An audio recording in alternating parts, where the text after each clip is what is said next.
Buenas tardes a todos. Menudo éxito. Está claro a quién han venido a ver. Indudablemente, lo que yo tenga que decir no le importa absolutamente a nadie, pero desde luego lo que tiene que contar y lo que tiene que compartir Lorenzo Silva con todos nosotros, sin duda alguna, sí lo tiene. Y a la vista está el enorme éxito de convocatoria que hemos tenido con esta charla.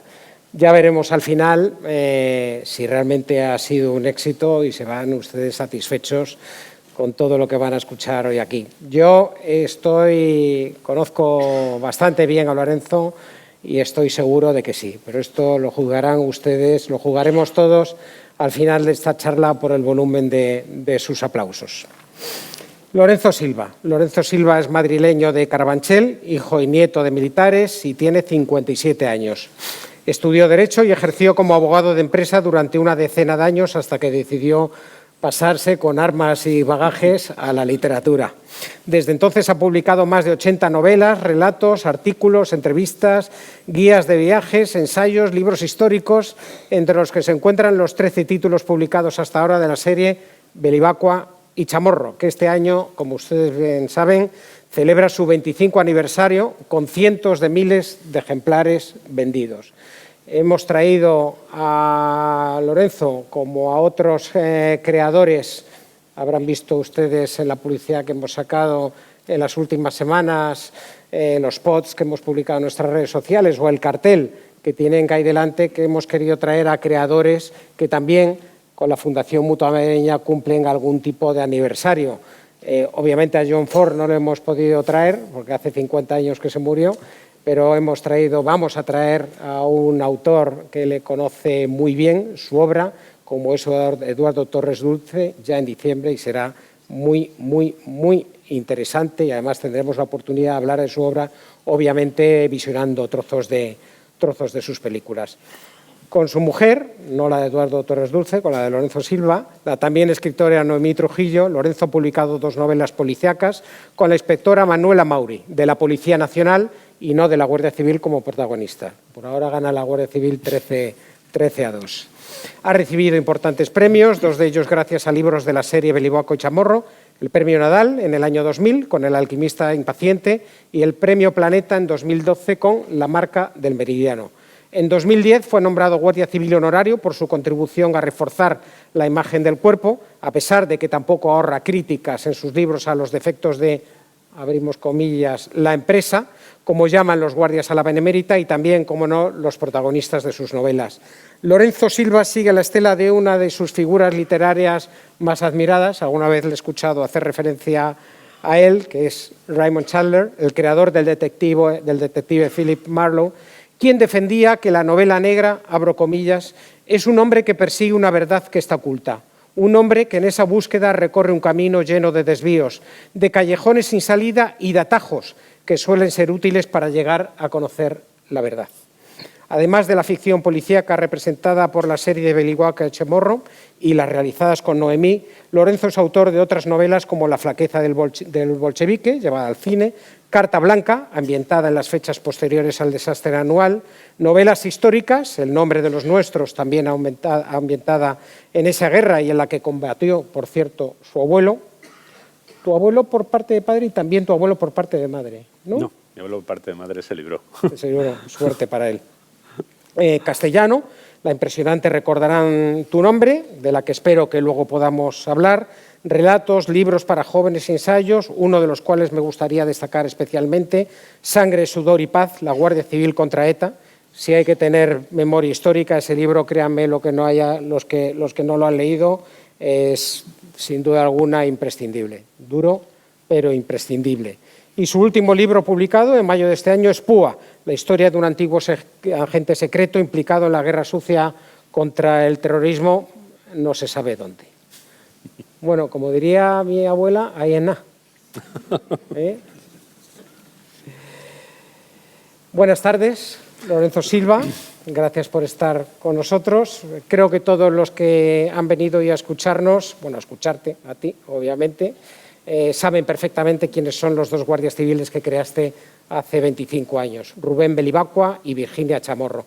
un enorme éxito editorial del que se han vendido cientos de miles de ejemplares, reediciones constantes, pero parece que no tuvo un nacimiento precisamente sencillo, ¿no? Que no te lo quitaron de las manos.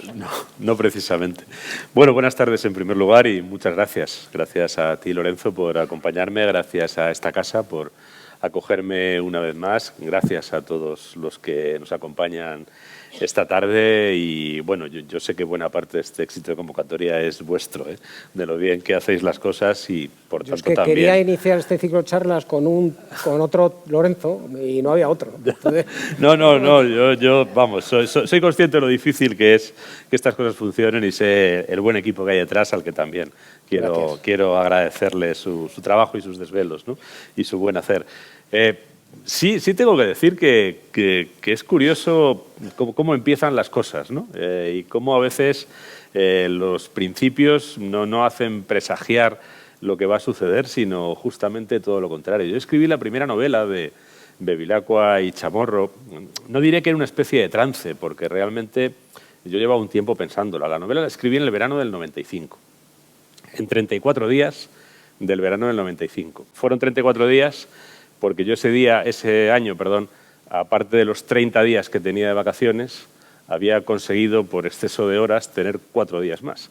Y, por lo tanto, tenía 34 días para escribir la novela, o si no, tenía que esperar al año siguiente, porque mi vida en aquel momento me permitía poco el esfuerzo de la escritura fuera de momentos Estabas trabajando en Unión Fenosa. Estaba trabajando en Unión Fenosa en ese momento, sí, en la asesoría jurídica de Unión Fenosa, en tiempos muy movidos en el sector energético y muy movidos también para la propia compañía, ¿no? Que se metió en muchos negocios y cuestiones dentro y fuera de España, ¿no? Con lo que realmente mi vida era bastante complicada, con muchos viajes dentro y fuera de España y con dificultades, ¿no? Para tener el espacio y el tiempo de concentración que requiere una novela. Pero digo que no fue en trance porque yo la novela realmente la había ideado en el año 94, en el verano del 94. Bueno, ahí digamos que me surgió la idea del crimen, la idea de... Yo buscaba hacer una novela, una ficción criminal ambientada en la España contemporánea, que no fuera...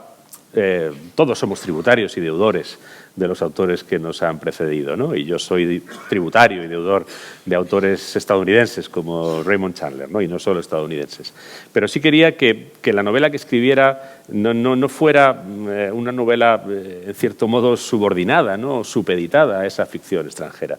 Yo quería que fuera una ficción criminal ambientada en España sin complejos. Y todo ese proceso, ¿no? mental lo hice el verano anterior, cuando se me ocurrió el crimen, cuando se me ocurrió la historia y cuando pensando que lo podía investigar, de repente, ¡pum!, tuve un chispazo y se me ocurrió que los investigadores fueran guardias civiles. Entre otras cosas porque eso era una vacuna, ¿no? contra cualquier posible tentación extranjerizante, ¿no? Además, yo a los guardias civiles los conocía profesionalmente, sabía cómo trabajaban, conocía las leyes que aplicaban, que son las de este país, no las de los Estados Unidos de América, que son muy distintas en muchos aspectos, ¿no? Sobre todo las leyes procesales. Y yo quería, bueno, pues hacer eso. Y pensaba que eso tenía sentido. Y no solo tenía sentido, sino que además podía ser divertido para mí como escritor, por ver estaba si iba a ser divertido para alguien más, y tenía una cierta dosis de provocación. Una cierta dosis de provocación que a mí también como creador me apetecía y me apetece siempre, ¿no? Esa dosis de provocación pues intuí que la tenía cuando caí en la cuenta de que en 150 años, 151 años, que por aquel entonces tenía la Guardia Civil, ningún novelista español había considerado oportuno escribir una ficción criminal de investigación donde el investigador fuera un guardia civil. Es así de crudo. Hay algún precedente, pero o bien es algún relato muy pequeño o bien son novelas sin mucho valor literario, ¿no? Y prácticamente irrelevantes en la historia de la literatura. No había tenido esa presencia la Guardia Civil y los guardias civiles. Y pensé que, bueno, pues que tenía un punto de estímulo añadido, ese ir contra la corriente de siglo y medio dentro de la literatura a la que yo naturalmente pertenezco, ¿no? Y bueno, pues yo hice el ejercicio, escribí la novela, a mí no me desagradó, no me disgustó, no me dejó excesivamente descontento el resultado. Siempre cuando terminas una novela piensas que hay cosas que se te ocurrieron cuando la concebiste que no has llegado a realizar a lo mejor como te gustaría, pero bueno, yo acabé razonablemente satisfecho y eso me llevó a en un alarde de optimismo, sacar 12 copias y buscar 12 editoriales, 10 o 12, por ahí serían, menos de 10 no me acuerdo del número exacto, pero bueno, entre una decena y una docena de copias hice, entre una decena y una docena de editoriales recibieron aquel manuscrito y todas ellas unánimemente la rechazaron. Yo tenía entonces un amigo muy divertido, que era abogado también, pero más veterano, que siempre me decía, ¿no?, cuando había un problema y tal, y de repente había diversidad de pareceres, ¿no?, o al contrario, ¿no?, cuando las cosas se alineaban, dice, mira, yo creo en la mayoría, Lorenzo, pero creo a pies juntillas en la unanimidad. Entonces, cuando yo recibí ese rechazo unánime, dije, pues esta es la verdad, o sea, esta es la verdad revelada, ¿no?, que me acaba de bajar del Sinaí. Una vez más, Lorenzo, has metido la pata y has hecho lo que no debías hacer. Una zarza ardiendo, pero casi. Y has hecho lo que no debías hacer. Sí, ese fue el comienzo de esto. ¿Y qué te llevó a seguir persistiendo? Realmente yo no persistí en Bevilacqua, tampoco pensaba en hacer una serie. Para mí la primera novela era una especie de novela experimental, con esta parte de provocación que he dicho y para ver si yo podía hacer una ficción criminal autóctona que a mí me pareciera desacomplejada, ¿no? A mí el experimento en términos literarios me funcionó, pero se quedaba ahí y cuando vi que editorialmente fracasaba y que a nadie le interesaba, pues yo seguí por otras vías, ¿no? Yo había escrito poco antes La flaqueza de la bolchevique, después escribí otra novela, después me metí ya a trabajar en un proyecto que luego acabaría siendo El nombre de los nuestros, en fin, yo estaba en otras cosas, en otros géneros además, y seguí trabajando en esos proyectos, ¿no? Porque no era la primera vez que rechazaban mis novelas. La flaqueza de la bolchevique también fue rechazada por todas las editoriales a las que yo lo mandé en aquel tiempo. Entonces yo seguí trabajando en otras cosas. Lo que cambió la historia, ¿no?, que se empezó a escribir de esta manera tan desafortunada fue que un par de años después yo quedé finalista del Premio Nadal con La flaqueza del bolchevique, precisamente. Esa novela también descartada por muchos editores. Y cuando quedé finalista, no solo tuve ese reconocimiento, sino que entré en el catálogo de Destino, empecé a tratar con los editores de Destino, sobre todo empecé a tratar con quien en ese momento era directora editorial, María Antonia de Miquel, que me preguntó si tenía más novelas, que es lo último que le debes preguntar a un novelista que está empezando, porque yo dije que si tengo alguna, te vas a enterar, ¿no? Le puse la pila encima de la mesa. Y como es muy diligente y muy disciplinada, se las leyó todas, me llamó a una reunión, eran 3, tampoco eran 8, pero bueno, eran 3. Y me dijo, mira, yo creo que las vamos a publicar todas, porque las 3 me interesan, pero hay que empezar por algún lado y hay que espaciarlas, no podemos sacarlas todas de golpe. Y ahí fue cuando me dijo, y sin ninguna duda, y a continuación dijo lo último que yo me esperaba oír, por la que tenemos que apostar, en primer lugar, es por la de los guardias. La de los guardias. Y ella fue la la apuesta no salió mal. Sí, y no fue fácil para ella, eso lo he sabido después. Ella se quedó sola en el comité editorial defendiendo esa novela porque nadie quería publicar una novela de investigación criminal, que no era un género que entonces tuviera mucho éxito comercial, y menos donde los protagonistas eran guardias civiles. Y se publicó fue porque ella reclamó su derecho a equivocarse, por lo menos una vez al año, ¿no? ¿Cómo ha cambiado la historia con la novela policíaca, verdad? ¿Cómo se ha desarrollado primero todos los autores de los países nórdicos, los que ya conocemos, norteamericanos, luego los españoles, las distintas fuerzas policiales que han sido o que son protagonistas de estas novelas, desde los policías o las policías forales navarros hasta los Mossos, pasando por los policías nacionales? Ha cambiado el escenario de estos 25 años de la novela negra por completo, ¿verdad? Sí, hombre, hay que decir que aquí había un par de antecedentes interesantes, importantes literariamente, ¿no? Que son Manuel Vázquez Montalbán, en quien todo el mundo piensa, ¿no? Con su Detective Carballo, que era una especie de reciclaje de los detectives anglosajones, pero con elementos muy autóctonos, muy particulares, ¿no? Muy desacomplejados también. En el fondo hablaba de la España de la transición, ¿no? Y con sus conflictos y sus glorias y sus miserias, ¿no? Y además Manuel Vázquez Montalbán era un escritor muy dotado, ¿no? Aparte de novelista, era buen poeta, era un periodista todoterreno, una mente realmente privilegiada en muchos sentidos, ¿no? Que aportó mucho al inicio de la novela negra en España. Pero digamos que se había quedado un poco ahí solo, igual que el otro gran nombre para mí se quedó en un momento determinado como olvidado, ¿no? Que es Francisco García Pavón. Y Francisco García Pavón, huyendo un poco de los cuerpos policiales franquistas, que eran los que a él le tocaban, ¿no? O de los cuerpos policiales, alguno existía desde mucho antes que Franco, como la Guardia Civil, pero que en ese momento la gente identificaba con el régimen, y por eso recurrió a un policía municipal de Tomelloso, como que la policía municipal de Tomelloso tenía menos connotaciones, ¿no? Pero bueno, ya hizo esa apuesta, ¿no? por un uniformado, y hizo esa apuesta también por una novela, por una ficción criminal autóctona. Yo creo que las novelas de García Pavón, aparte de estar espléndidamente escritas, con un castellano de una riqueza que se encuentra pocas veces ahora, la verdad, en las librerías, tiene una mirada sobre la España rural y sobre la España rural que está empezando a dejar de ser, ¿no? La que ya no es, y sobre la España, sobre el tardofranquismo, que realmente es, bueno, yo no encuentro, hay novelas aisladas de otros autores, ¿no? Pero ese mosaico de caracteres, de conflictos, de personajes, de cadáveres en el armario, ¿no? de la sociedad española de los años 60 y 70 que hace García Pavón es extraordinario, ¿no? Y ahí está. Volviendo a Rubén y a Virginia, ya has dicho que busco unos policías, unos personajes genuinamente españoles, y eso te lleva a pensar que más genuino que guardias civiles, ¿no? Pero ¿cómo desarrollas esos perfiles? ¿En qué te inspiras? Porque cada uno son unos personajes muy bien definidos. Los personajes, entiendo, es un absurdo lo que acabo de decir, siempre están bien definidos, ¿no? Pero bueno, tenemos un guardia civil que es un psicólogo, yo casi diría un psicólogo renegado, sí, para entendernos, ¿no? Ácido, irónico, que se mete con Virginia, que le está metiendo constantemente pullas sin abusar de su posición de mando, incluso alguna un poco machista. Luego ella también le mete las suyas, le tacha, se mete con su edad y tal. Y sin embargo son dos policías que se respetan, yo creo que se quieren, ¿no? A su modo.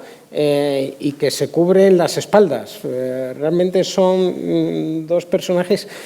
¿Cómo creas esos perfiles que realmente han sido un éxito? Pues hay, digamos, una semilla inicial, hay un primer planteamiento, y luego yo llevo 25 años con ellos. Y 25 años quiere decir se han criado tus pechos, que los personajes han ido también evolucionando al ritmo de la evolución de quien los crea y al ritmo de la evolución de la sociedad en la que trabajan, ¿no? Donde ocupan un lugar ligeramente distinto del que ocupaban hace 25 años. El origen absoluto es muy sencillo y es muy fácil de identificar, y es otra cosa que creo que me emparenta con Raymond Chandler, ¿no? El origen primero es Cervantes, Don Quijote y Sancho Panza, que es un autor al que también invoca Raymond Chandler, y es justo que lo haga, porque es evidente que Philip Marlowe es un caballero andante, sin escudero, bueno, porque es un perro, un lobo solitario, ¿no? Pero es un caballero andante. Bevilacqua, en el fondo, es un caballero andante. Y lo que pasa es que a mí sí me apetecía que tuviera un acompañante, como es Sancho para Don Quijote, a su nivel, porque aunque parece al principio, sobre todo a quien lee someramente el Quijote, que Don Quijote está muy por encima de Sancho por su posición social, por su posición económica, por su instrucción, por mil cosas, el que lee detenidamente el Quijote ve que desde las primeras salidas esos dos personajes tienen los dos la capacidad de equilibrarse en una balanza, ¿no? Cada uno tiene algo que el otro no tiene y no creo que haya ninguno de mayor tamaño que el otro, ¿no? Bueno, pues yo ahí pensé que mi Don Quijote tenía que tener un personaje de su mismo tamaño y, bueno, la ventaja que tengo respecto de Cervantes es que en mi caso, en el siglo XVII en España, eso habría sido muy difícil de presentar. Mi escudero puede ser una mujer, mi Sancho puede ser una mujer. Y ese es el origen remoto. Luego, cada personaje de ficción siempre, por lo menos para mí, siempre bebe de algo, de algún apunte del natural o de muchos apuntes del natural. Yo prefiero que beba de muchos apuntes del natural. A mí no me gusta fijarme en una persona que conozco para transponerla en un personaje de ficción. Me gusta fijarme en personas que conozco y seres que encuentro en la realidad y hacer una especie de cóctel en la que todos los elementos sean verdaderos, pero del que salga algo que no es nadie preexistente, ¿no? En el caso de Bevilacqua, pues empezó siendo un cóctel y ahora es un cóctel todavía más enriquecido, ¿no? Pero quizá la primera piedra del personaje fue algo que yo vi cuando estaba haciendo servicio militar en un acuartelamiento en Getafe, donde, bueno, pues a mí me tocaba hacer guardia los sábados, porque yo estudiaba la carrera entonces y pedía voluntario hacer guardia siempre todos los sábados, que nadie quería hacer guardia el sábado y así no perdía clase. Y un sábado que estaba yo allí de guardia, aburrido como era preceptivo, pues llegó un tipo muy raro, con los pelos largos y vestido de mala manera, y se identificó y entró. Yo estaba en el cuerpo de guardia y al que le había identificado, ¿y este quién es? Y me dijo, pues este es un sargento de la Guardia Civil que está durmiendo en el pabellón de suboficiales. Y digo, ¿y esto es un sargento de la Guardia Civil? O sea, un tío muy raro, mal vestido, el pelo largo, tal. Y dice, sí, es de policía judicial o de información, está haciendo no sé, no sabe muy bien qué, ¿no? Pues esa es la primera imagen de la que yo tiré para crear a Bevilacqua. O sea, alguien que no parece un guardia civil, ¿no? Y luego, bueno, pues por ejemplo, ¿por qué es un universitario? Pues porque es de mi generación.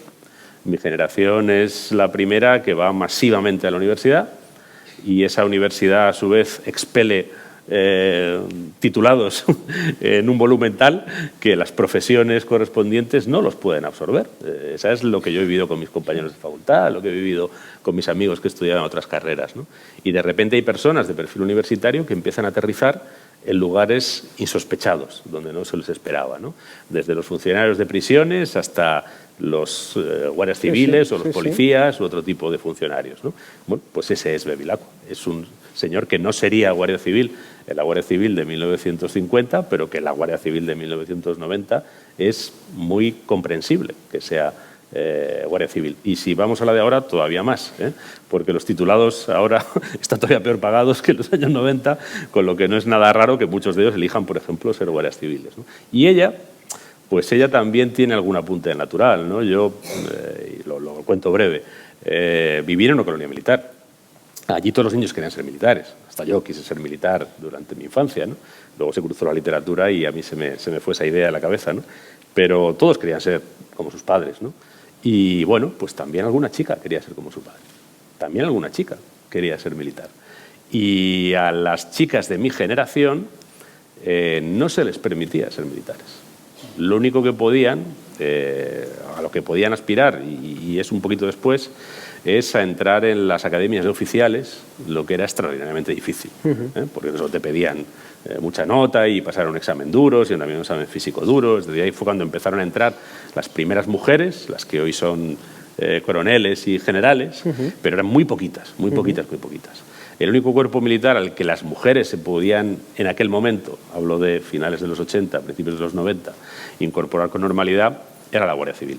Algunas de esas vecinas mías, que no pudieron ser militares como sus padres de aviación, entraron en la Guardia Civil. Y a esas niñas yo las conozco desde que jugaban a la comba.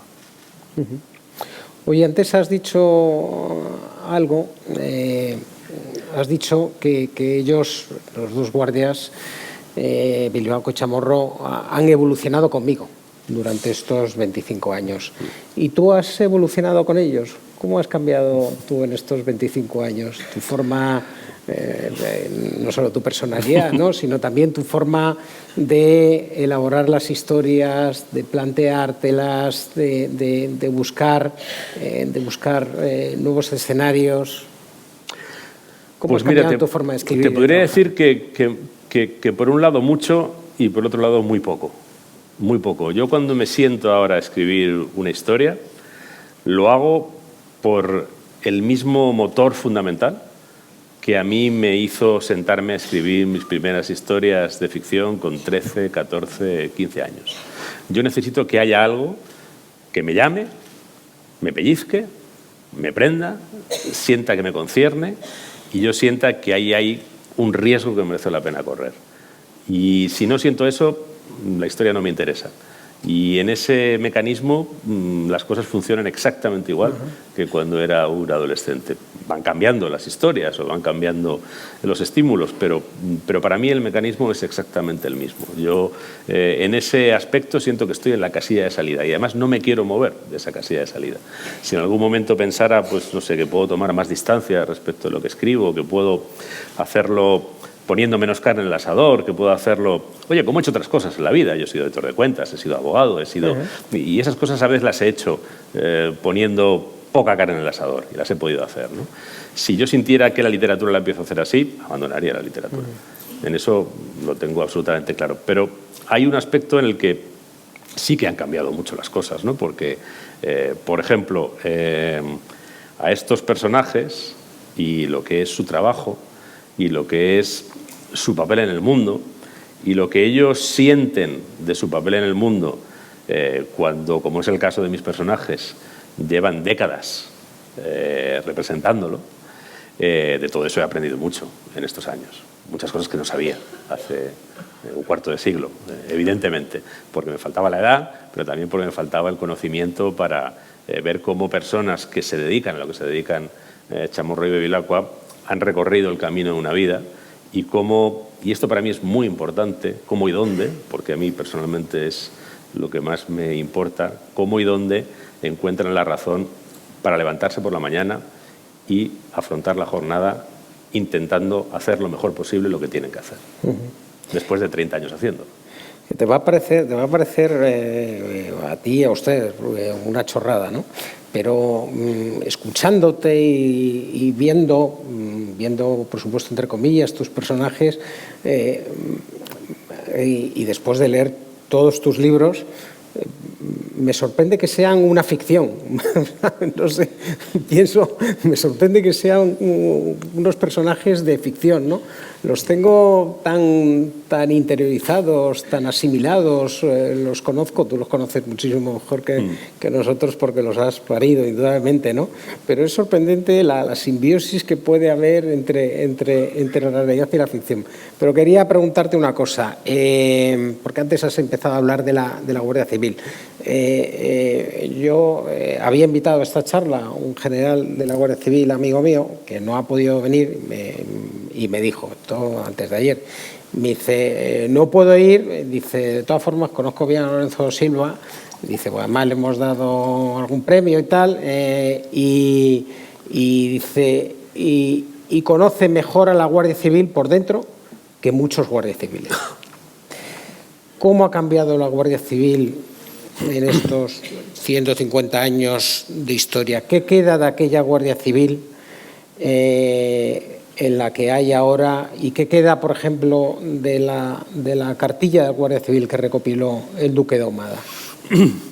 Pues mira, en cuanto a lo que te dice tu amigo el general, yo lo que he tenido es mucha suerte y realmente un privilegio que es posible que sea muy difícil, ¿no? Para quienes están prestando servicio dentro de la Guardia Civil, ¿no? Yo me he encontrado con una gente que desde el principio ha sido de una generosidad conmigo abrumadora. Me han abierto todas las puertas y además me han abierto todas las puertas a la vez, con lo que he podido hacer lo que seguramente no puede hacer alguien que está en la Guardia Civil. Hay gente que pasa por muchas especialidades, pero realmente me he podido acercar a todo lo que hace la Guardia Civil. Y he podido estar con un equipo de policía judicial en los días siguientes a un asesinato sobre el terreno, viendo lo que hacen y cómo lo hacen. He podido estar en una patrullera en el estrecho de Gibraltar por la noche media docena de veces y hasta he podido estar con guardias civiles en Herat, en Afganistán, viendo el trabajo que hacían allí para la seguridad de una base española territorio algo hostil, ¿no? Claro, es muy difícil que un guardia civil pueda pasar por todos estos sitios, ¿no? Y además, todos y cada uno de los hombres y las mujeres que yo me he encontrado con ese uniforme en todos estos lugares han sido además especialmente generosos conmigo a título individual, porque podrían haber pasado de mí. Es decir, cuando a ti te meten un tonto en una patrullera en la que estás ahí 8 horas con problemas y con servicios y con narcos y con una patera que naufraga y con unos pescadores marroquíes que se meten, pues podrías decir, a este que me han dicho que le tengo que atender, pues que le atienda a Rita, ¿no? Y yo lo habría entendido perfectamente, ¿no? Y hasta en esa situación me he encontrado con gente que me ha contado muchas cosas y me ha permitido entenderlos muy bien y sobre todo conocer muy bien lo que a mí más me interesa y más me importa, ¿no? Que es la pasta humana de la gente que está aquí, ¿no? Y eso entronca con la pregunta que me haces por la cartilla del Guardia Civil. Mira, yo creo que prácticamente en todos los oficios y prácticamente en todos los ámbitos humanos existen códigos de conducta. Si quieres ponerte muy grandilocuente, llámalos códigos de honor o códigos morales. Yo prefiero, si quieres, este nombre más neutro, ¿no? Códigos de conducta. Los hay entre los abogados, los hay entre los médicos, los hay entre los militares, los hay entre... En fin, te diría que los hay hasta entre los delincuentes. Hay códigos de conducta, ¿no? Bueno, la diferencia entre unos colectivos y otros es el grado de convencimiento que tienen respecto de la validez de ese código de conducta que les es aplicable, ¿no? O que dicen aceptar. Por decirlo de una manera un poco más sencilla, ¿hasta dónde se lo creen? Yo he estado en unos cuantos ámbitos profesionales con sus códigos de conducta, donde me he encontrado a personas que se los creían mientras les convenía. Y te puedo poner un ejemplo que tiene que ver con una de mis profesiones. No es ni mucho menos lo normal, ¿eh? También eso lo tengo claro, pero yo esto lo he visto. Yo he visto cómo en medio de una reunión confidencial en la que se estaba hablando de una operación empresarial importante que afectaba directamente a la cotización de varias compañías cotizadas en bolsa, con lo que eso representa, un abogado, es decir, un compañero de la profesión que también tengo, en un momento, pretextando una necesidad fisiológica, se fue al baño y coincidió que yo, minuto y medio después, tuve de verdad la necesidad fisiológica y también fui al baño. ¿Y le escuchaste dar una orden de compra? Por supuesto, a su agente de bolsa metido en uno de los váteres, ¿no? Se lo creía mientras le convenía, ¿no? Su código deontológico. Pues yo creo que esta gente, con las excepciones que hay en todo colectivo humano numeroso, de manera muy importante, se creen su código de conducta. O sea, se creen, por ejemplo, que, como dice la cartilla del Duque de Ahumada, deben ser un pronóstico feliz para el afligido, que eso casi lo podría haber dicho Don Quijote de la Mancha, ¿no? Debe ser un pronóstico feliz para el afligido. O se creen, por ejemplo, que el guardia civil debe arriesgar su vida si hay un ciudadano que está en peligro, ¿no? Si un padre ve a su hijo arrastrado por la corriente, cuando aparece el guardia civil debe creerlo salvado, incluso aunque el guardia civil tenga que jugarse la vida, ¿no? Eso dice también la cartilla. O que se creen, por ejemplo, que si están haciendo el trabajo más ingrato que hacen los guardias civiles desde la fundación del cuerpo, que es la conducción de presos, no hay nada más ingrato que conducir a alguien privado de libertad de la prisión al juzgado o del juzgado a la prisión, pues la cartilla lo que dice es que el guardia civil, en ese trance, no solo debe asegurar que el preso no escapa a la acción de la justicia, sino también que nadie lo maltrata ni de palabra ni de obra.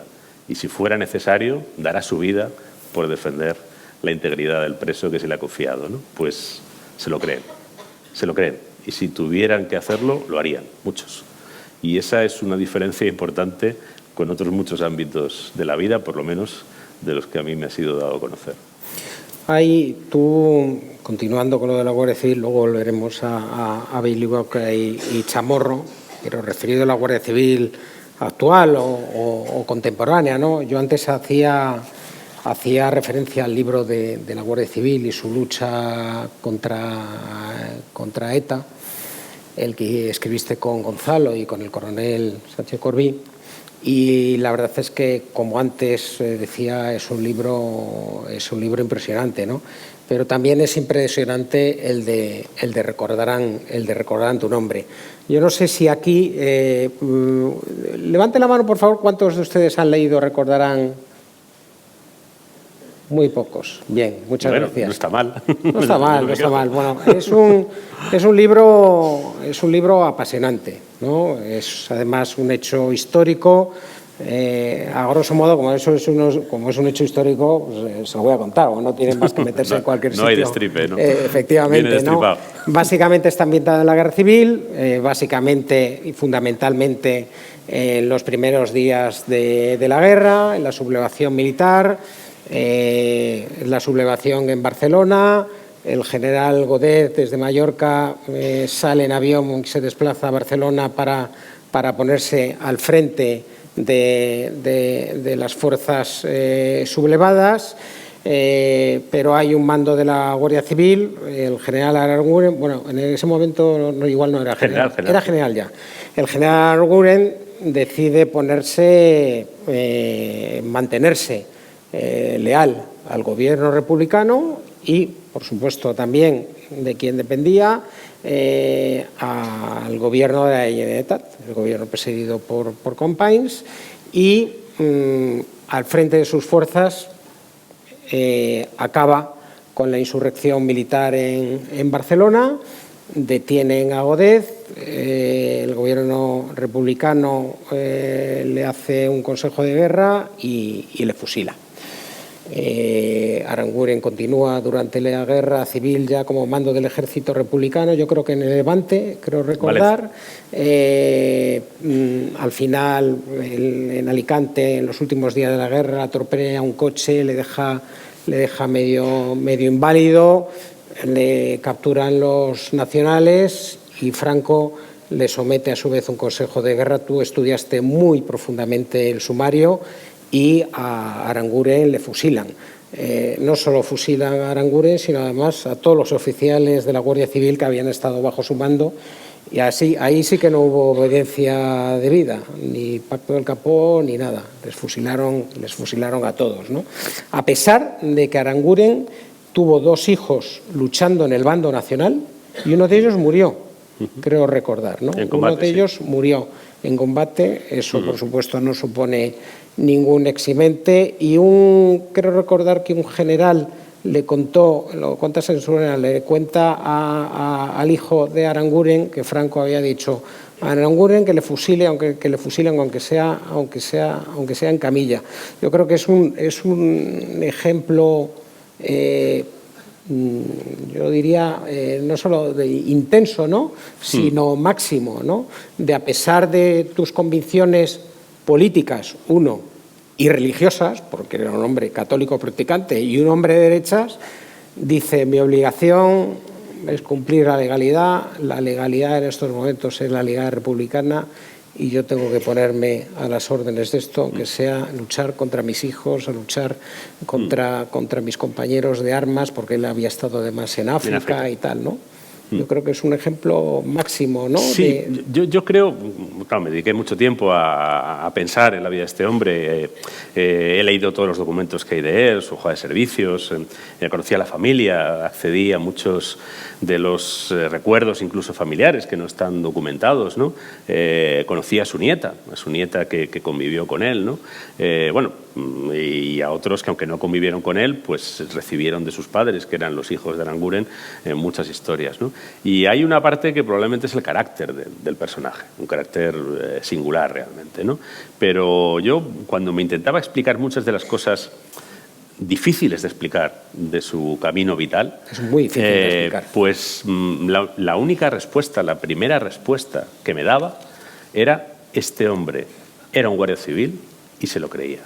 Y se creía lo que representa desde 1845 ser guardia civil. Cuando el general Godet le llama por teléfono, que había sido su jefe en África, la hoja de servicios de Godet en Marruecos está firmada, que la tengo fotocopiada, por Manuel Godet.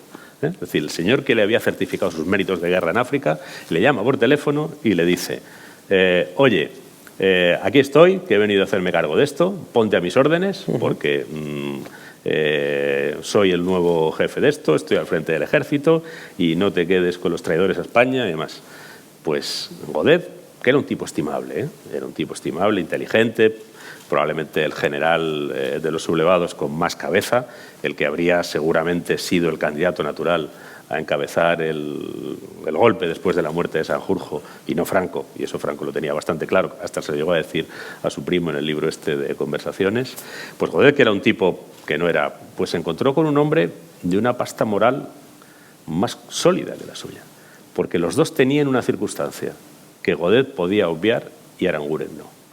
Para seguir en activo y para ser ambos generales, como eran, habían prestado juramento de fidelidad a la República, compromiso de fidelidad a la República. La República no había que jurar, pero se habían comprometido a ser leales a la República, habían empeñado su palabra en la República. Y lo que le dice Aranguren es que si Godet puede faltar a su palabra, él no puede. Y Godet le amenaza con fusilarlo. Y Aranguren le dice, pues aquí alguno de los dos nos fusilarán, porque esto terminará de una manera. Pero si me fusilan a mí, fusilarán a alguien que no ha faltado a su palabra. Y al final lo fusilaron a los dos, pero efectivamente él no faltó a su palabra. Cuando condenan a muerte a Godet, le piden que firme la pena de muerte.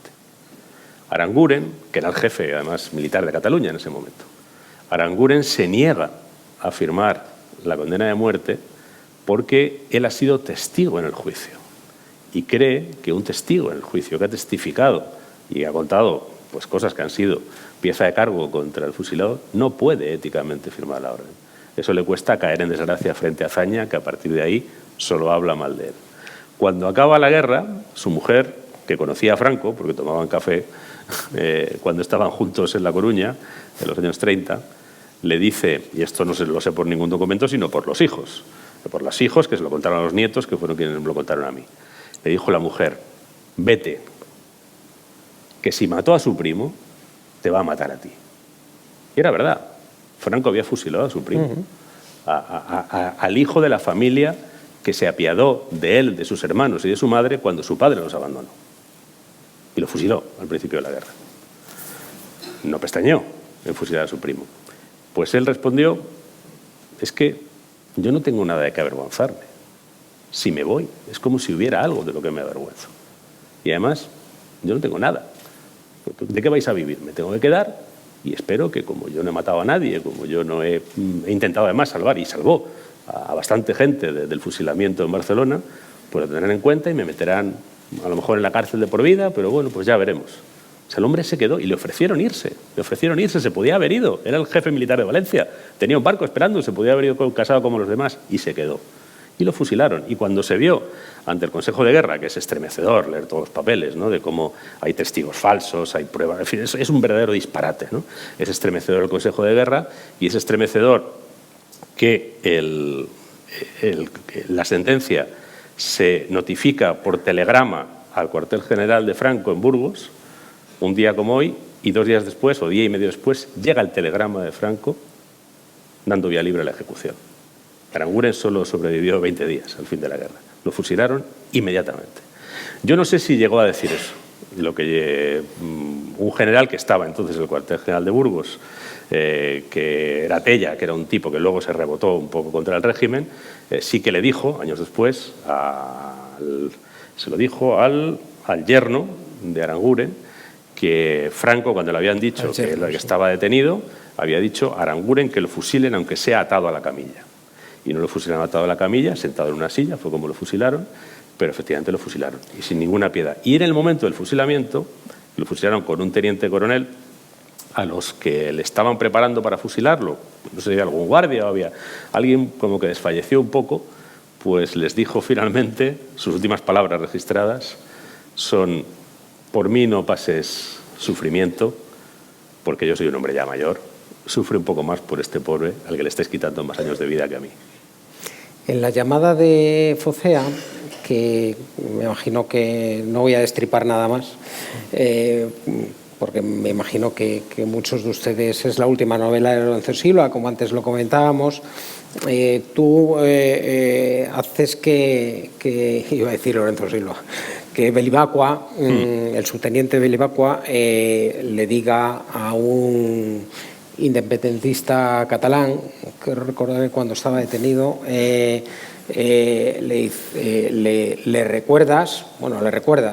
cuenta la historia de Aranguren. Hubo un momento en el que un general de la Guardia Civil se puso a las órdenes del presidente de la Generalitat, Companys, evitó la sublevación y consiguió que no triunfase el lanzamiento o la sublevación militar en Barcelona. Y el tío dice, ¿pero qué me estás contando? Eso, vamos, es imposible, ¿no? Realmente, ¿cómo se ha conseguido no tergiversar, ¿no? Bueno, tergiversar también, pero desde luego a anular la historia. Una historia de lo que ha sido el cuerpo. Luego Alfonso Guerra dijo aquello la Guardia Civil es el gran descubrimiento del gobierno socialista, que según parece estuvieron planteándose en eliminarla, en suprimirla, ¿no? Pero es sorprendente cómo en algunos sitios, en dos sitios fundamentalmente, se ha intentado identificar a la Guardia Civil como el cuerpo represor por antonomasia, ¿no? Al servicio del régimen, ¿no? del régimen franquista. Sin embargo, la percepción que hay, yo creo que también con una base de realidad, es que realmente lo fue durante buena parte de la dictadura, ¿no? Sí, a ver, son dos temas distintos, ¿no? Si quieres, lo que es la sombra o la penumbra impenetrable, ¿no? En la que viven ciertos hechos históricos que no nos convienen, lo que les conviene reconocer, es llamativa, ¿no? Es llamativa y plantea una pregunta que va más allá de los hechos concretos y de quiénes los silencian en particular en cada caso, ¿no? A mí me hace pensar en los mecanismos de desmemoria tan eficaces que existen en la sociedad española, ¿no? Este caso que tú has mencionado, yo he vivido 7 años en Cataluña, pero no solo he vivido 7 años en Cataluña, sino que he ido por decenas, si no son cientos, de colegios o bibliotecas por Cataluña. La cantidad de personas a las que después de que saliera este tema les he tenido que remitir ante su incredulidad absolutamente invencible, ¿no? Es decir, que un general de la Guardia Civil y su línea de mando murieran fusilados por salvar la Generalitat el 19 de julio de 1936. La cantidad de gente a la que yo he remitido a la lectura de un libro que se llama Procés a la Guardia Civil, que está escrito en catalán, para que le sea más fácil, de un historiador que se llama Manel Risques, que cuenta no solo el sumario de Aranguren, sino de todos los demás.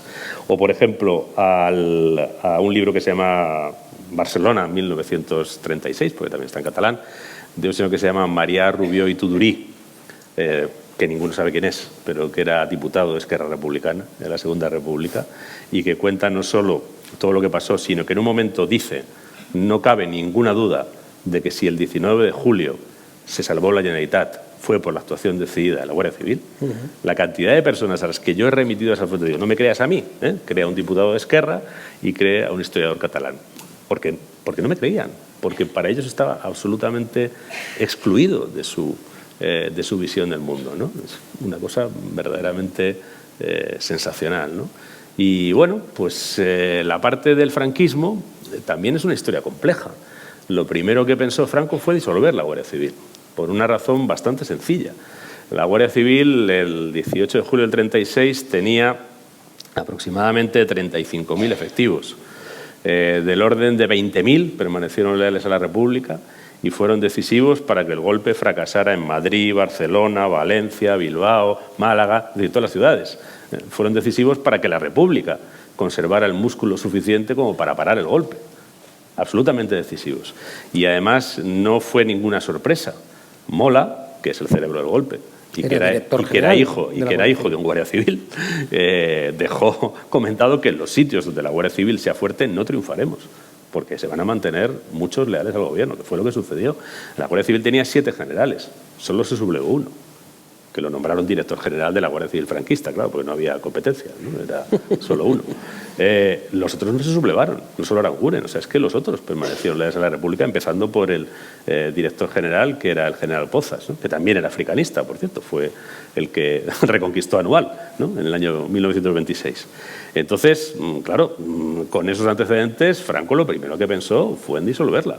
Y además tenía entonces, en el año 40, a su lado a Serrano Súñer, que tenía pues unos vínculos de amistad importantes con personas como un tal Heinrich Himmler, ¿no? Que era el jefe de las SS, que habían absorbido el aparato policial del Estado alemán, y Himmler pues lo que le dijo es: lo que yo he hecho con las SS lo tienes que hacer tú con la Falange, absorber todo el aparato policial. Y parece que Franco llegó a pensárselo. Por alguna razón ni se fió de la Falange ni se fió de su cuñado, y finalmente pues una persona muy próxima a él, que era el Camilo Alonso Vega, que luego fue director general de la Guardia Civil, le convenció de salvarla. ¿Pero cómo la salvaron? Pues la salvaron purgando a todos los guardias civiles republicanos y rellenando todos los huecos, había muerto mucha gente en la guerra, en los dos bandos, con sargentos provisionales del Ejército Nacional, lo que hizo pues cambiar radicalmente el universo humano de la Guardia Civil, ¿no? Y además por primera vez en aquella jornada entraron analfabetos en la Guardia Civil. Nunca había habido un Guardia Civil analfabeto. El duque de Ahumada, en el año 1844, en un país como España, donde 1 de cada 4 personas sabía leer y escribir, 3 de cada 4 personas no sabía leer y escribir, exigió que todos los guardias civiles supieran saber, leer, escribir, las 4 reglas, en fin. Pues por primera vez hubo guardias civiles analfabetos en el año 40, porque eran excombatientes del bando vencedor. Claro, eso pues causó un impacto importante en esa Guardia Civil, ¿no? Del que, por cierto, pues es también llamativo que lograra salir, ¿no? En el año 75 y siguientes, ¿no? A la policía hubo que cambiarle todo, el nombre, el color, 2 veces. Y la Guardia Civil sigue con el gorro raro ese, ¿no? Luego algo había... Oye, con el mismo nombre. Oye, en la llama de Focea yo creo que tiene ejemplifica muy bien algo que también has comentado al principio de nuestra conversación, que yo creo que es una de las claves del éxito de la serie Beliboaco y Chamorro. Y es que los escenarios donde se desarrolla la acción policial son escenarios reales. Las personas son reales. La llama de Focea es el movimiento terrorista independentista que pensaba atentar durante las Olimpiadas del 92 y luego en otras novelas tratas de Beliboaco y Chamorro, pues la corrupción política, la corrupción en la Guardia Civil también, desde el punto de vista interno, obviamente, el tráfico de drogas, la pornografía en Internet, la ciberseguridad, son todos temas que están pegados a la tierra, que estoy seguro de que también en la relación que tienes con la Benemérita están basados o inspirados, por supuesto, también en casos reales. Pero yo creo que clarísimamente, al margen de que los personajes son muy reales, porque al final son historias, son historias de personas que desenvuelven y se desarrollan y viven en esos escenarios, es que los escenarios son reales. Sí, a mí, mira, te puedo decir un secreto. Yo muchas veces pienso que casi tanto como novelas policíacas, los libros de Beliboaco y Chamorro son relatos de viajes. Es decir, son 2 policías que viajan. A diferencia de Marlowe, ¿no? Que vive en Bay City, ¿no? Que es esa transposición literaria de San Diego y el sur de California, ¿no? Y no se mueve de ahí, es su territorio. Él siempre sabe, ¿no? El nombre de los locales, las calles, ¿no? Está en su terreno, ¿no? Mis personajes siempre juegan fuera de casa. Siempre son viajeros que tienen que intentar entender una sociedad que no conocen, tienen que buscar a alguien local que les ayude, puede ser la sociedad de La Gomera, que es una sociedad muy cerrada, o puede ser la sociedad catalana, que Bevilacqua conoce bien, pero en todo caso él conoce la Cataluña de tiempo atrás, con lo que también tiene que buscar auxiliares. Es decir, que para mí son novelas de viajes en las que aparecen sitios reales, elementos reales, sociología real de los lugares en cuestión, de qué vive la gente. La primera novela ya es emblemática en eso, ¿no? Van a Mallorca y de qué vive la gente en Mallorca, del turismo, que matan a una turista en una zona turística. ¿Por qué hay presión para investigarlo? Pues para que los turistas no sientan que están en un lugar inseguro, ¿no? En un lugar donde los crímenes no se investigan. Entonces, la serie desde el principio atiende a eso. Y luego también atiende a los conflictos reales, porque a mí me interesan las razones reales por las que las personas infringen las leyes, incluso llegan a infringirlas en ese grado máximo, ¿no? Que supone cometer un crimen tan grave como es un homicidio, ¿no? Y me interesa que los conflictos que aparecen en mis ficciones tengan que ver con esas cosas reales, ¿no? Yo a veces veo ficciones donde la gente mata porque sí, porque se aburre. La gente no suele matar porque se aburre. Matar es muy grave, y más en una sociedad que tiene un Estado de Derecho bastante funcional y una policía judicial bastante competente. Hay que tener alguna razón un poco mayor que me aburro, o que quiero demostrarle a alguien lo listo que soy, ¿no? Que con eso se hacen montones de ficciones criminales. Por eso a mí me interesa que las ficciones sean reales y que también sirvan dentro de el arco temporal que recorren para contribuir a combatir esa desmemoria, ¿no? Esa desmemoria de la que hablaba antes. Y que, bueno, pues mi herramienta principal es acercarme a la documentación que hay, que en muchos casos la hay, y en algún caso, porque lo puedo hacer, no estamos hablando del desastre anual, a quienes vivieron esas cosas, ¿no? A mí, por ejemplo, me ha resultado muy sorprendente con la llama de Focea, que prácticamente nadie se acordaba, porque me han dicho, esto te lo has inventado. Digo, no, métete en Google y busca. Nadie se acordaba de que mes y medio antes de las Olimpiadas, no que se desarticulara, que se articuló un poquito después, como un mes antes, todo el aparato de Terra Lliure, sino que solo 2 meses antes de las Olimpiadas, entre 45 o 50 días antes de las Olimpiadas, Terra Lliure había puesto una bomba en una oficina pública, donde pudo haber 15 muertos. Pues la bomba explotó, ¿eh? Afortunadamente, pues solo dejó 2 o 3 heridos, pero podía haber matado perfectamente a 15 personas. O sea, la gente pensaba que, la mayoría de la gente piensa que Terra Lliure, en el año 92, solo ponía petardos. Bueno, Terra Lliure hubo que hacer una operación descomunal en la que se detuvo a 40 personas de golpe porque tenían la firme determinación de poner bombas y de jorobar las Olimpiadas para jorobar la imagen de España y, de paso, jorobar a sus conciudadanos catalanes que, mayoritariamente, apostaban por lo que iba a representar y finalmente representó la organización de los Juegos Olímpicos para Barcelona y para Cataluña como proyección exterior. Y esa gente estaba ahí, y esa gente estaba zumbada. Y lo sé porque he hablado con la gente que los detuvo. Realmente esa aproximación que haces no solamente a los escenarios reales, también la extiendes a los personajes, a los protagonistas de las historias, ya sean los guardias civiles o ya sean incluso los criminales o los delincuentes. En una de las novelas, o yo creo que en más de una, pones en boca de Belibacua, señora, los delincuentes son gente como usted y como yo, le decía en una ocasión. Realmente buscas efectivamente no crear un asesino en serie absolutamente rebuscado o imaginario o casi con unos crímenes ficticios, sino que aterrizas también el mundo del crimen y la delincuencia a la realidad absoluta que nos rodea. Sí. Mira, yo no es que me haya dedicado de una manera muy intensa a la práctica penal, ¿no? Pero tampoco, mientras ejercía la abogacía, me mantuve totalmente al margen, ¿no? Y más de una vez me he acercado bueno, como reportero, ¿no? Yo no soy periodista, pero algún trabajo periodístico he hecho a historias criminales y he tenido la oportunidad de acercarme a los propios criminales, ¿no?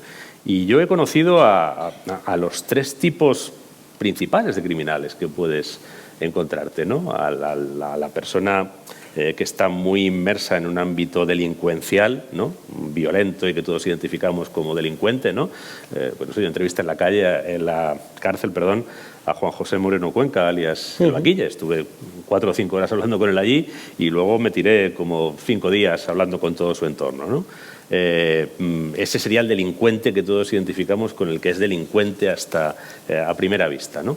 El segundo grupo sería esa persona normal que en un momento determinado, porque se ofusca, porque su vida se le tuerce, porque se le va de control, y se convierte en un delincuente que puede llegar a convertirse en un asesino.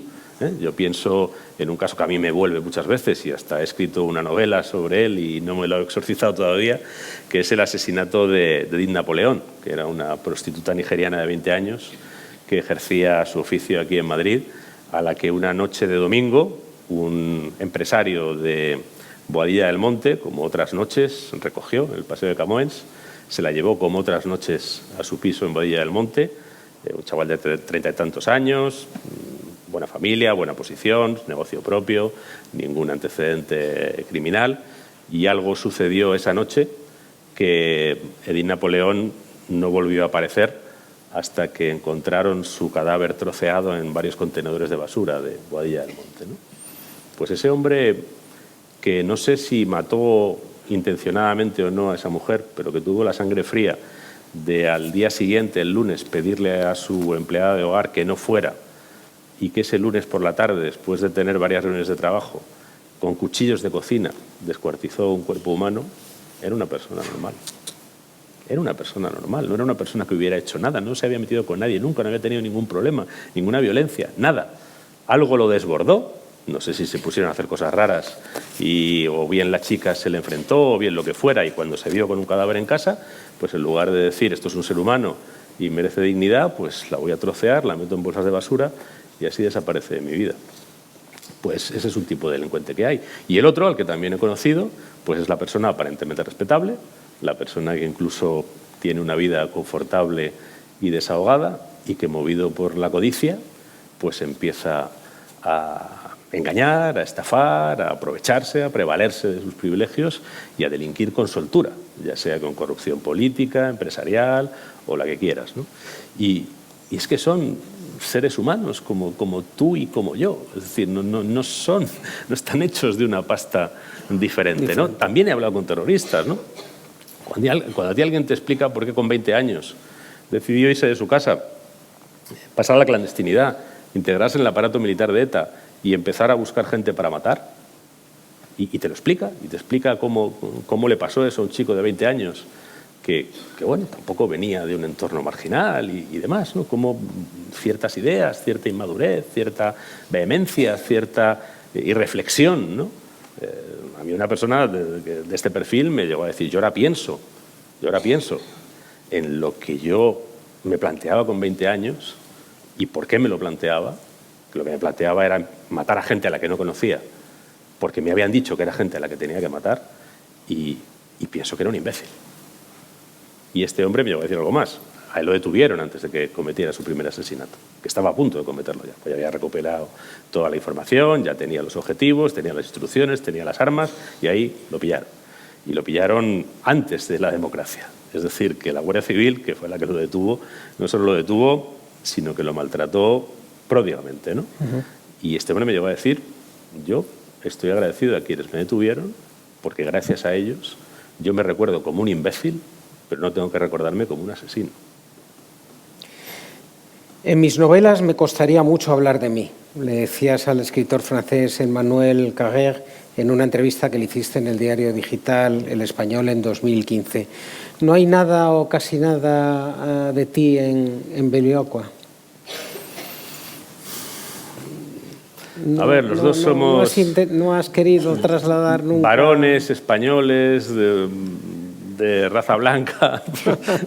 Nos hemos criado en Madrid, pero no en el centro. Y en tu forma de ser hemos ido a la enseñanza pública, en tu forma de pensar hemos leído algo, pero... En tu forma de ser o de pensar. No. Ten en cuenta que su vida es muy diferente de la mía. O sea, yo creo que uno precisamente se dedica a la literatura para llevar durante un rato las vidas que no puedes llevar, o que incluso no quieres llevar, o que incluso no te sientes llamado a llevar o capacitado para llevar, ¿no? Yo no sé, a lo mejor lo que puede ser la capacidad intelectual para dedicarme, por ejemplo, a la investigación criminal, pues si la entrenara un poco, no la que tengo ahora, pues a lo mejor podría valer, ¿no? Pero seguramente yo no valgo para para hacer lo que hace Bevilacqua, ni aspiro a valer. A mí él me permite mirar el mundo desde otro sitio. Compartimos algunas circunstancias y compartimos a lo mejor algunos valores, pero él incluso eso lo desempeña desde un lugar muy distinto del mío. O sea, él es un funcionario público que está dentro de una institución, además, de carácter militar, sometido a una jerarquía y a una disciplina, ¿no? ¿Qué puede ser lo más opuesto a eso? Pues lo que soy yo, un autónomo, un personaje a la intemperie absoluta, ¿no? Sin ningún tipo de organización que le soporte, sin ningún tipo de instrucción que seguir, lo que a veces es pavoroso, porque cuando tienes instrucciones que seguir, tu vida resulta en ciertos momentos más sencilla, y que realmente se inventa su trabajo todos los días. Es que no puedo concebir una persona más distinta de mí que Bevilacqua. Si yo pretendiera que ese personaje fuera una emanación mía, lo estaría construyendo muy mal como personaje de ficción. ¿Vamos a tener en 2014 una 14ª novela? 24, supongo que querrás decir, el año que viene. Sí, en principio sí. En principio sí, para otoño. Para otoño. Sí. No nos puedes adelantar nada.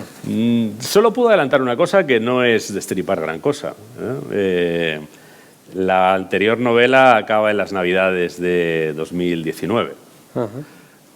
La siguiente pues empezará a continuación. Todos recordamos más o menos, ¿no?, lo que trajo el primer trimestre de 2020. Efectivamente. Muy bien, pues afortunadamente no tendremos que leerla con mascarilla ya. Eso espero. Oye, has hecho antes referencia de las muchas personas y delincuentes y criminales con los que has hablado, a un miembro de ETA con el que hablaste. La novela el ensayo al que antes hiciste referencia, Sangre, sudor y paz, la Guardia Civil contra ETA, es un libro que a mí, desde luego, me dejó una huella imborrable, ¿no? Un libro duro, tremendo, que te provoca la emoción y el llanto por su dureza. Es el que escribiste con Gonzalo Arreluce y con el coronel Sánchez Corbí, que además Manuel tuvo un papel destacado en los últimos años de la lucha contra ETA. Son 520 páginas que yo creo que están perfectamente resumidas en el título del libro, Sangre, sudor y paz, porque habla de historia, de testimonio, de memoria. ¿Cómo hiciste ese libro? Que yo creo que es un libro que es muchas cosas, pero sobre todo yo creo que es un homenaje, tu homenaje a todos aquellos que lucharon contra la banda terrorista, la pudieron arrinconar, poner contra las cuerdas y vencerlas. No solamente guardias civiles, policías, funcionarios de prisiones, ciudadanos corrientes, aunque sin duda la Guardia Civil tuvo un papel fundamental. Pero ¿cómo?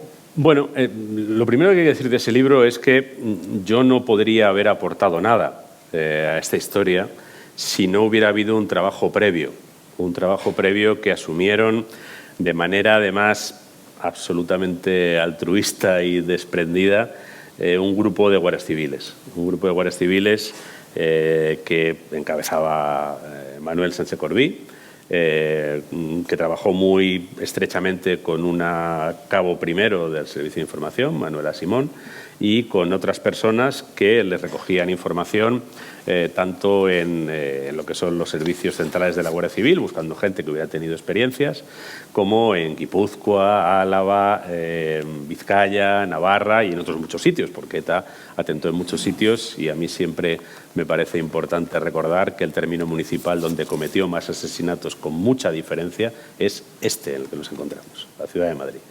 Bueno, pues esos guardias civiles hicieron un esfuerzo que en España no se suele hacer, porque de ahí a lo mejor parte de la desmemoria, ¿no? Cuando la historia todavía está fresca, cuando sus testigos todavía no se han muerto, cuando todavía recuerdan las cosas bien, recabar todos esos testimonios, organizarlos y documentarlos. Este trabajo lo hicieron otros y se plasmó además en un libro que firma Manuel Sánchez Corbí y Manuela Simón, que se llama Historia de un desafío, que es un libro bastante más voluminoso. Sangre, sudor y paz es un epítome de ese libro. es con ese material ingente que ellos recogieron, con testimonios de primera mano de gente que había detenido comandos, que había sufrido atentados, que había perdido a sus hijos, porque todo esto pasó en esta historia. Pues con todo ese material hicimos una síntesis de 500 páginas para el lector común, para el lector al que pudiera desanimarle un libro de 2000 páginas que tiene Historia de un desafío. Y ahí mi trabajo, el trabajo de Manuel consistió en aportar el material de base. El trabajo de Gonzalo consistió en tratar de convertirlo en un discurso informativo. Gonzalo es periodista. Y mi trabajo consistió en a eso darle, si quieres, un subrayado, desde la expresión literaria para aquilatar los pasajes más difíciles, todo en general, pero los pasajes más difíciles, para intentar dejar un documento que aparte de ser informativo, aparte de tener todo ese trabajo de campo, también pudiera trasladar algo que creo que es muy importante en la memoria y que al final es uno de los campos de maniobra de la literatura, ¿no? Que es la emoción profunda de las cosas que suceden o que sucedieron, ¿no? Por ejemplo, pues lo que tú has referido, ¿no? Yo recuerdo, al final, como de alguna manera había que hacerlo, a mí me dejaron las galeradas. Yo hice las últimas revisiones de las galeradas, se las pasaba siempre a ellos, pero las hice yo.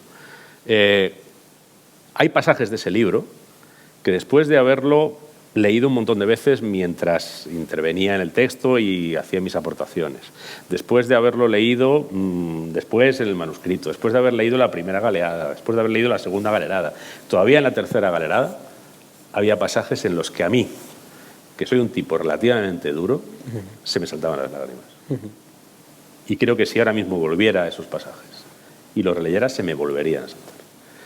Pero se me saltaban ya antes de convertirlo en un relato literario, porque lo que se cuenta ahí son cosas que creo que no podemos olvidar. No podemos olvidar porque no podemos dejar que determinadas personas tengan tan fácil hacer lo que hacen.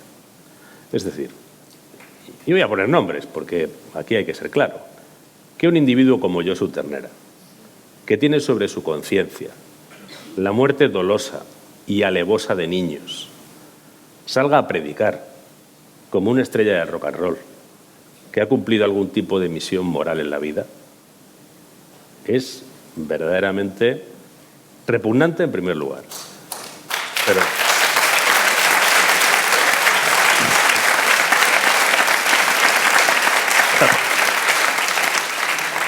Pero luego es grotesco que una sociedad normalmente constituida se lo deje hacer, le dejen estrenar un festival de cine y sea como una especie de estrella de ese festival. Estrella informativa, el centro de la atención.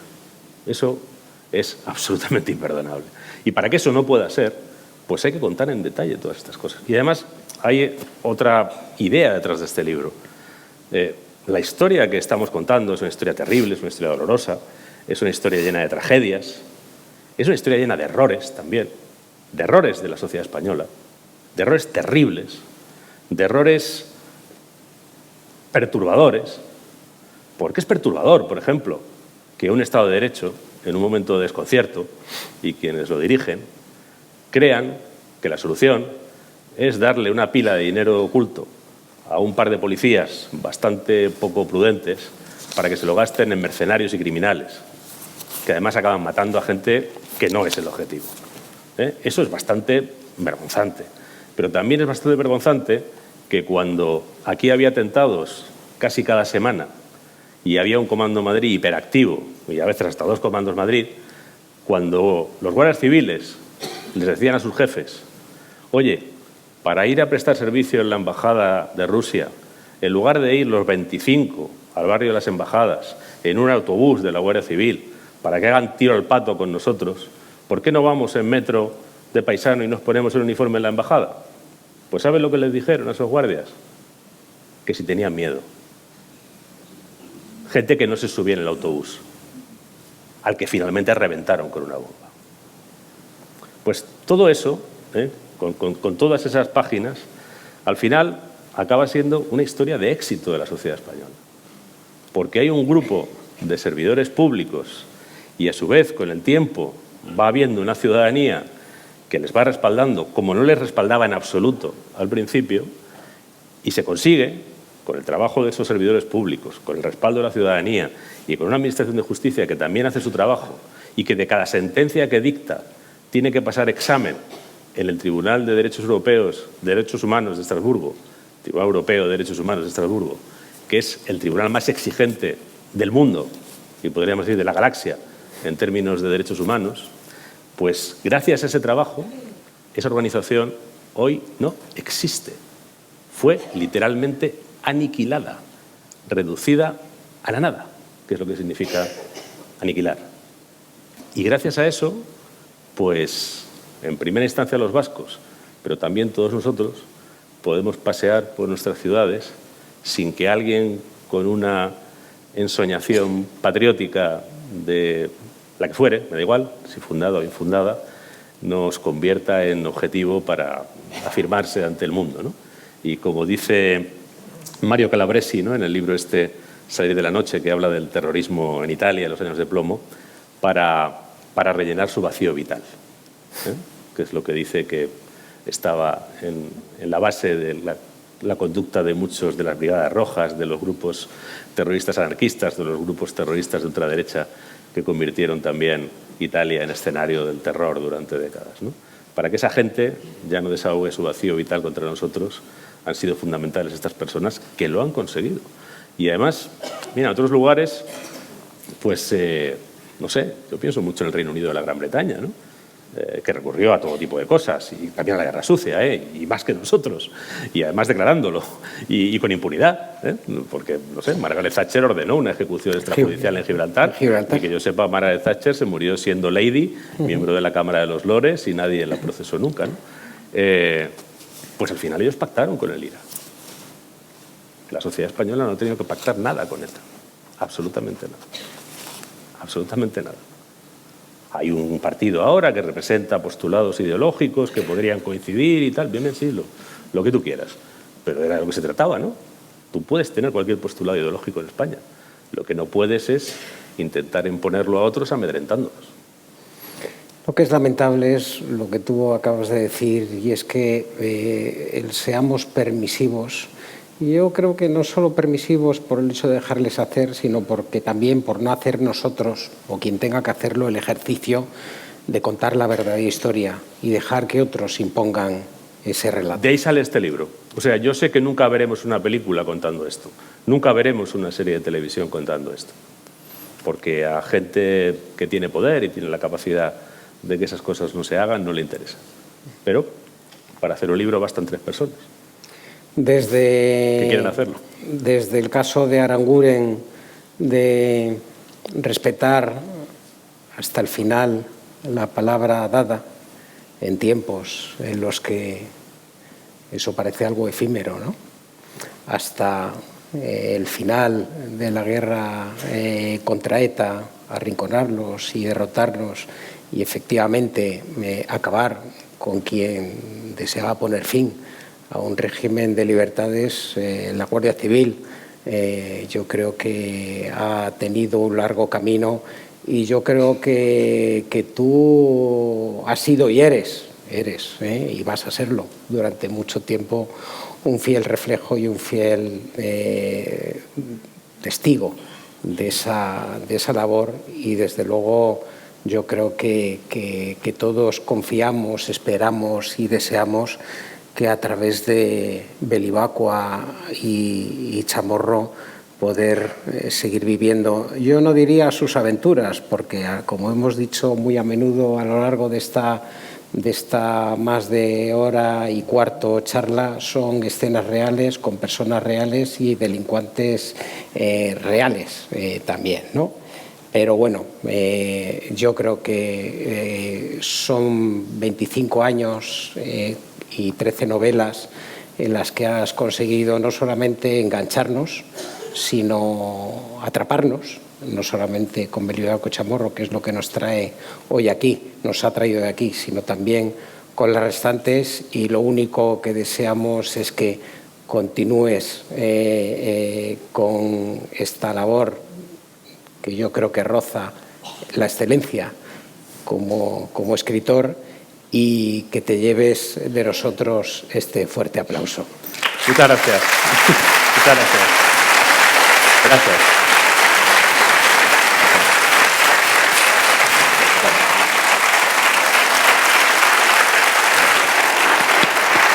Muchas gracias.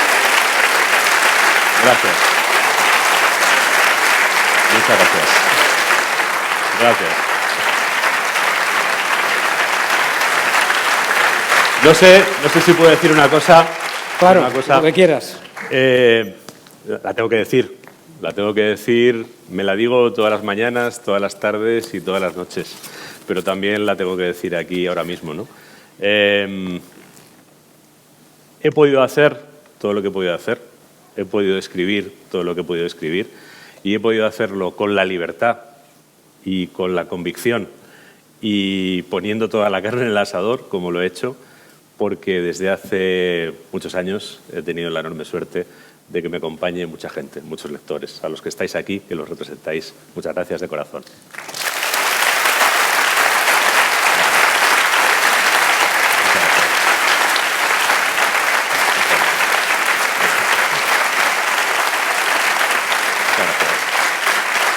Bueno, y a ustedes, si quieren seguir acompañándonos en este ciclo, dentro de aproximadamente una semana tendremos una charla que va a ser también fantástica con Pedro Corral, aquí presente, por cierto, y que será también harto interesante. Así que si les apetece acompañarnos, les esperamos. Lorenzo Silva, gente buena y buena gente. Gracias. Muchas gracias. Muchas gracias.